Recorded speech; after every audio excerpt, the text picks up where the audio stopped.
네, 3장 그 적분관계식에 대해서 말씀을 드리려고 그럽니다. 예, 유체 유동을 이제 해석하는 방법들이 여러 가지가 있는데요. 이 3장에서는 이 검사최적법을 이용해서 적분관계식으로 어떻게 해석하는지를 말씀드릴 거고요. 이 4장에서는 이제 미분해석법에 대해서 말씀드리고 5장에서 차원해석법 이렇게 차례로 챕터별로 차례로 이제 말씀드리도록 하겠습니다. 이 유체 유동을 해석한다는 의미가 뭐냐면 이 유체가 갖고 있는 시간당 변화율이죠. 시간에 대한 변화율이죠. 시간에 대한 변화율을 계산 또는 아, 수식화하는 게 유체유동을 해석하는 의미라고 말씀을 드릴 수가 있는데요. 요 문구만 보면 아마 이해하시기 조금 힘드시지 않을까 그렇게 생각합니다. 그래서 여기서 이제 다시 유체가 갖는 성질이라고 그랬는데 그 유체가 갖고 있는 성질은 사실은 물리적인 양들이에요. 물리적인 양들인데 그걸 성질이라고 표현을 했는데 질량이라든지 아니면 선형 운동량 아니면 각 운동량 아니면 에너지 이런 값들이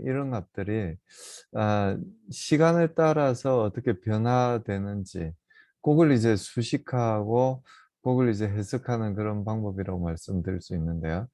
일단은 컨트롤 볼륨을 이용해서 적분을 해서 그게 어떻게 되는지 그걸 이제 말씀드리려고 그럽니다.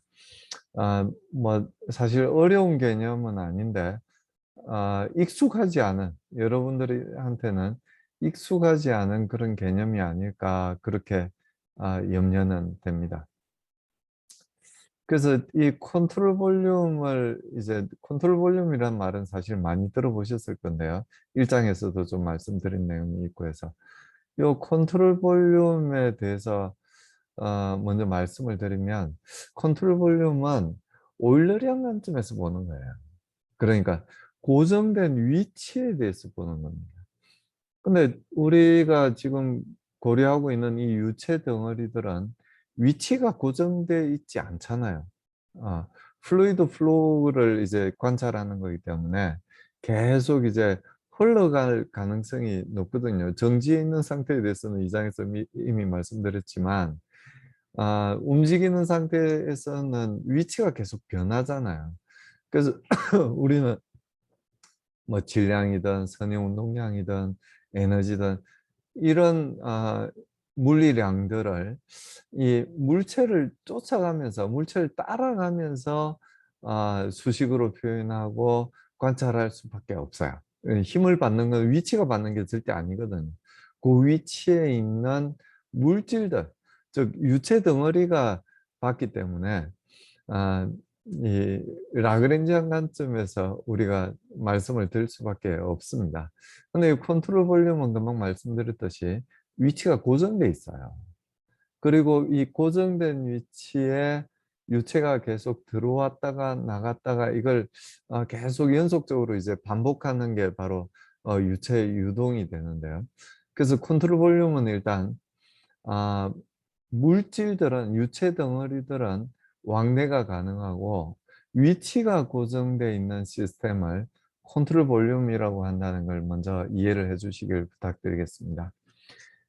근데 우리가 금방 말씀드렸지만 이 시스템이라고 한다는 건 뭐냐면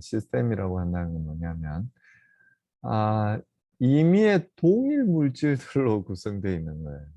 그러니까 처음에 우리가 잡았던 시스템이 ABC라는 유체 덩어리들로 구성이 돼 있으면 끝까지 이제 ABC에 대해서 우리가 이야기를 하는 거예요. 그러니까 D나 ABC라는 유체가 순서대로 이렇게 흘러가고 DF 유체들이 이렇게 따라와서 컨트롤 볼륨에 들어간다고 할지라도 우리가 생각하고 있는 그 물질들은 요 클로즈드 시스템, 지금 말하는 요 시스템에 있는 ABC라는 세 개의 유체 덩어리만 생각하겠다는 거예요. 그래서 요 세 개의 유체 덩어리를 시스템이라고 그냥 이야기를 하는 거고요. 나머지, 이 나머지는 주위에 있는 것들이라고, 시스템 바깥쪽에 있는 거라고 이야기를 합니다.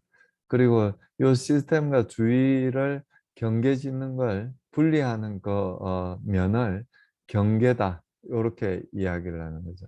그래서 앞서 말씀드렸던 이 검사체적이란 건 요 시스템, 뭐 크게 말해서 시스템은 이제 클로즈드 시스템, 오픈 시스템 이렇게 이야기를 하잖아요. 그래서 우리가 관찰하는 이 동일한 유체 덩어리들로 돼 있는 이 클로즈드 시스템을 그냥 시스템이라고 계속 이야기를 할 거고요. 그리고 고정된 위치에 있는 컨트롤 볼륨은 금사체적이라는 오픈 시스템으로 우리가 이야기를 하게 될 겁니다. 그래서 앞으로 그냥 제가 시스템이라고 말씀드리면 그 동일 물질로 이루어져 있는, 아까 말씀드린 그 ABC 세 개의 유체 덩어리들로 이루어져 있는 그 시스템을 시스템이라고 하지, 요 컨트롤 볼륨으로 다음에 들어오는 DF 뭐 그다음에 계속 들어오는 것들은 시스템이라고 이야기하지 않을 예정이에요. 그래서 이런 시스템에서 힘과 운동과의 관계를 우리가 서술하는 게 뭐냐면 선형 운동량 보존 법칙이에요. 그리고 이 시스템에서 당연히 질량이 보존이 되겠죠. 같은 유체 덩어리들로 구성이 되어 있으니까요. 그걸 이제 질량 보존 법칙이라고 이야기를 하게 됩니다. 그래서 이 기본 물리 법칙이란 건 뭐냐면 이 시스템하고 이 주위가 이 상호작용을 할 때, 그러니까 주위에서 힘을 준다든지, 주위에서 열을 준다든지, 주위에서 일을 해준다든지, 이런 상황 변화가 생길 때 이 시스템 내부의 값들이 어떻게 변화하는지 그걸 이제 살펴보려고 그러는 거예요. 기본 물리 법칙을 이용해서. 그러니까 주위에 있는 물질들은 관심이 없어요. 그리고 주위를 통해서 이 경계를 통해서 어떤 힘이 가해진다든지, 이 물질 우리가 관찰하고자 하는 이 시스템에, 아니면 열이 가해진, 이런 것들만 우리가 다루고자 합니다. 그래서 이 시스템에 한정해서 이야기를 할 거라는 걸 먼저 말씀을 드리고요. 요 다음 페이지에 있는 걸 잘 이해를 하셔야 되는데, 요 보존식에 대해서 잘 이해를 하셔야 되는데요. 보존식은 전부 이런 형태로 이루어져 있어요. 어. 이 B가 뭐냐면 시스템의 특성량입니다. 그러니까 우리가 관찰하고자 하는 물리량이에요. B는 이제 예를 들어서 이제 질량이 될 수도 있어요. 시스템의 질량이 될 수도 있고, 시스템이 갖고 있는 선형 운동량이 될 수도 있고, 시스템이 갖고 있는 에너지가 될 수도 있는 것들이 B가 됩니다. 그리고 C는 뭐냐면 이 B 값을 시간에 대해서 변화시킬 수 있는 양이에요. 그러니까 예를 들어서 이제 질량이다, B가 질량이다. 우리가 관찰하고자 하는 시스템의 특성량이 질량이다. 그러면 시간에 대해서 질량을 변화시킬 수 있는 어떤 고유한 양이 어떤 게 있어요? 우리 기계공학에서는 없어요. 질량 보존의 법칙을 따르거든요. 우리는 상대성 이론에 따라서 에너지와 질량의 등가 법칙에 대한 걸 아직은 이야기하지 않습니다. 그래서 질량은 보존된다. 시간이 지나도 질량은 보존된다고 보기 때문에 이때 B가 만약에 질량을 의미한다면 C는 0이 돼요. C는 0이 됩니다. 그리고 만약에 시스템의 특성이, 우리가 관찰하고자 하는 시스템의 특성량이 만약에 선형 운동량이다. 선형 운동량이다. 이렇게 되면 선형 운동량을 시간에 대해서 변화시킬 수 있는 고유량이 어떤 게 있나요? 그러니까 여러분들께서 잘 아시다시피 선형 운동량이라고 하는 건 질량과 속도의 곱으로 이루어져 있어요. 질량과 속도의 곱으로 이루어져 있는데, 이 질량이란 건 벌써 시간에 대해서 변하지 않는다고 말씀을 드렸잖아요. 그럼 시간에 대해서 변화할 수 있는 건 뭐냐면 속도밖에 없어요. 그럼 좌변이 결국 나타나는 게 뭐가 될 거냐면은 질량 곱하기 시간에 대한 속도의 변화율이 됩니다. 그걸 뭐라고 그래요? 가속도라고 그러잖아요. 그래서 우변에는 그 운동량을 어, 변화시킬 수 있는 고유양은 뭐냐면 바로 여러분들이 잘 알고 계시는 힘이 됩니다. 그래서 좌변의 B에 선형 운동량이 들어오게 되면 우변의 C에는 금방 말씀드린 대로 힘이 들어가게 됩니다. 그리고 B가 만약에 에너지를 시스템의 에너지를 우리가 생각하고 있는 그 유체 덩어리 물질의 에너지를 시간이 지남에 따라서 증가시키거나 아니면 감소시키려면은 어떻게 해야 돼요?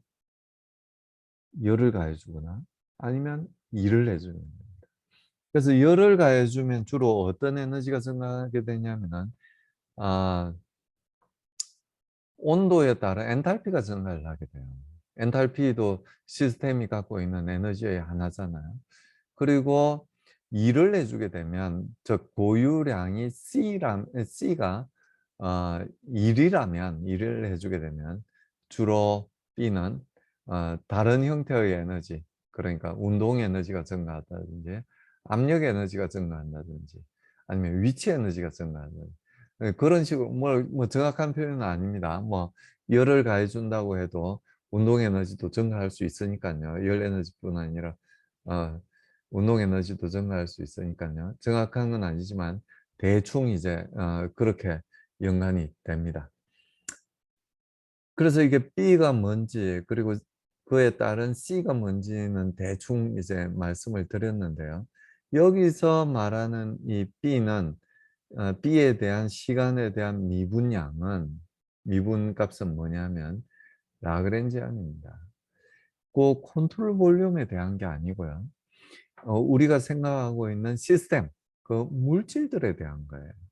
그러니까 그 우리가 생각하고 있는 그 물질들로 이루어진 그 시스템의 특성량이지 위치가 고정되고 물질들은 계속 바뀌는 컨트롤 볼륨에 대한 이야기는 아니라는 걸 다시 한번 말씀을 드립니다. 아마 이해가 잘 안 되실 것 같긴 한데요.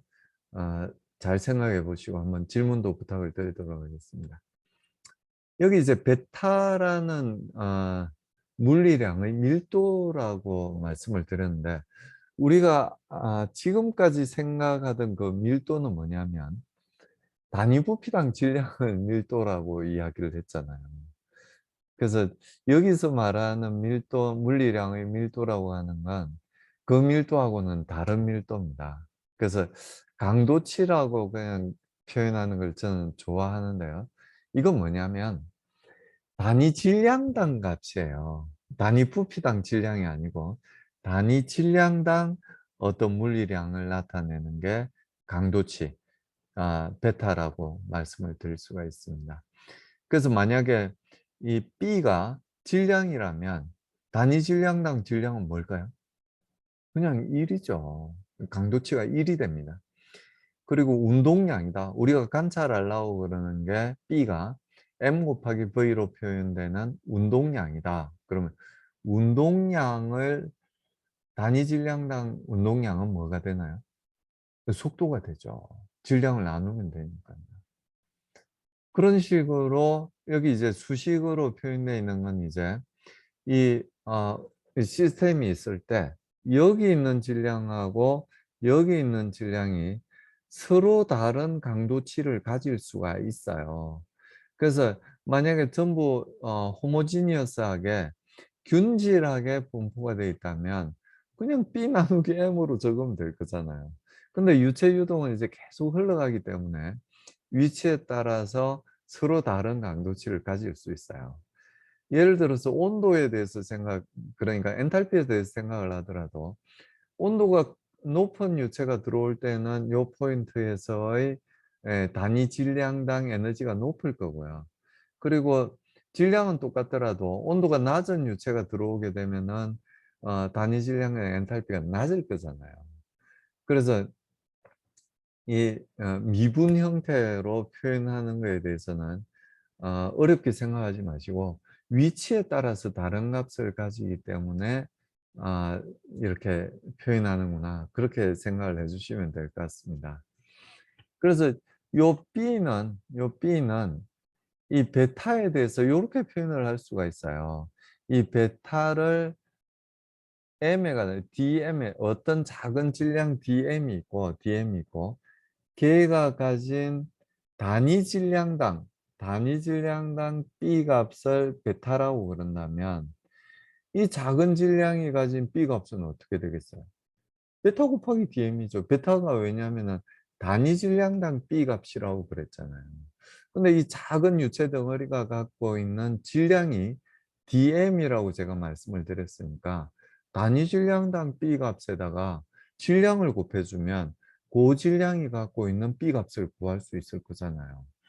그래서 이 DM이 갖고 있는 작은 B 값, DB가 얼마냐 하면은 베타 곱하기 DM이에요. 그래서 그런 작은 유체 덩어리들을 전체 시스템에 대해서 다 더해주면 시스템이 갖고 있는 B가 되겠죠. 그래서 그걸 이제 수식으로 표현한 게 요 값입니다. 요 인테그랄 전체가 B를 나타내요. B. 작은 질량 DM을 잡고 그 DM이 갖고 있는 B, 즉 DB를 구하면 베타 곱하기 DM이 되고 그걸 전부 시스템 전체에 관해서 더해주게 되면 그게 이제 시스템 전체가 갖고 있는 B 값이 되겠죠. 그리고 요 DM은 다시 이렇게 쓸 수 있어요. 이 DM이 어떤 부피를 갖고 있을 거잖아요. 요게 이제 DM이라고 하는 그 유체 덩어리가 갖고 있는 작은 질량을 의미하는 거니까요. 이 유체 덩어리가 갖고 있는 부피를 DV라고 하면 거기에 density를 곱해주면 DV를 시스템의 어느 부분을 잡느냐에 따라서 로우가 달라지겠죠. 그러니까 DM이 달라진다고 말씀드린 거고요. 이 작은 부피 DV에다가 이 위치에서 갖고 있는 density를 곱해주게 되면 요 작은 유체 덩어리가 갖고 있는 질량 DM을 구할 수 있겠죠. 그래서 요 DM 대신에 로우 곱하기 DV라고 이렇게 적을 수가 있어요. 요렇게 적을 수가 있습니다. 그 제가 생각할 때 여기서 여러분들이 반드시 이해하셔야 되는 게 요 두 번째 식이 아닌가 그렇게 생각을 합니다. 요 베타라는 이 강도치라는 개념, 이 단위 질량당 그 물리량이라는 그 개념에 대해서 이해를 하시면 요 아래쪽에 있는 식들은 제가 계속 말씀드리던 식이라 이해를 하실 수 있지 않을까 그렇게 희망합니다.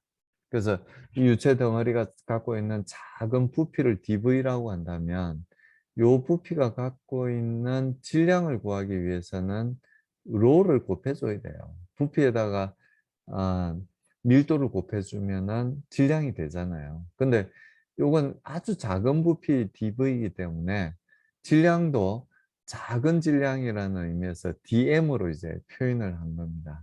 DM이라고 표현을 한 거고요. 이 베타는 이 dB라는 이 DM이 갖고 있는 B의 값이 얼마냐면 dB거든요. 그래서 단위 질량당 이 B의 값을 베타라고 이야기를 했으니까 dB 나누기 DM을 하면 베타를 구할 수 있겠죠. 거꾸로 말씀드리면 이 베타 곱하기 DM을 하면 dB를 구할 수 있겠죠.